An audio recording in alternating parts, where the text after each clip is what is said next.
52ஆம் சங்கீதம். தாவீது அபிமெலேக்கின் வீட்டுக்கு வந்தான் என்று ஏதோமியனாகிய தோவேக்கு வந்து சவுலுக்கு அறிவித்த பின்பு தாவீதினால் பாடப்பட்டு ராகத் தலைவனுக்கு ஒப்புவிக்கப்பட்ட மஸ்கீல் என்னும் சங்கீதம்.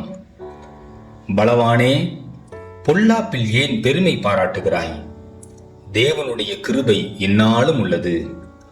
நீ கேடுகளை செய்ய எத்தனம் பண்ணுகிறாய்?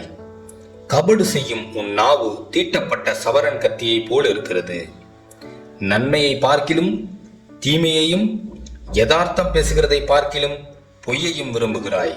கபடமுள்ள நாவே, சங்கரிக்கும் சகல வார்த்தைகளையும் நீ விரும்புகிறாய்.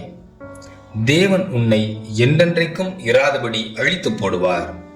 அவர் உன்னை பிடித்து உன் வாசஸ்தலத்திலிருந்து பிடுங்கி நீ ஜீவனுள்ளோர் தேசத்தில் இராதபடிக்கு உன்னை நிர்மூலமாக்குவார். நீதிமான்கள் அதை கண்டு பயந்து அவனை பார்த்து நகைத்து, இதோ தேவனை தன் பலனாக எண்ணாமல் தன் செல்வ பெருக்கத்தை நம்பி தன் தீவினையில் பலத்து கொண்ட மனுஷன் இவன்தான் என்பார்கள். நானோ தேவனுடைய ஆலயத்தில் பச்சையான ஒலிவ மரத்தை போல இருக்கிறேன்.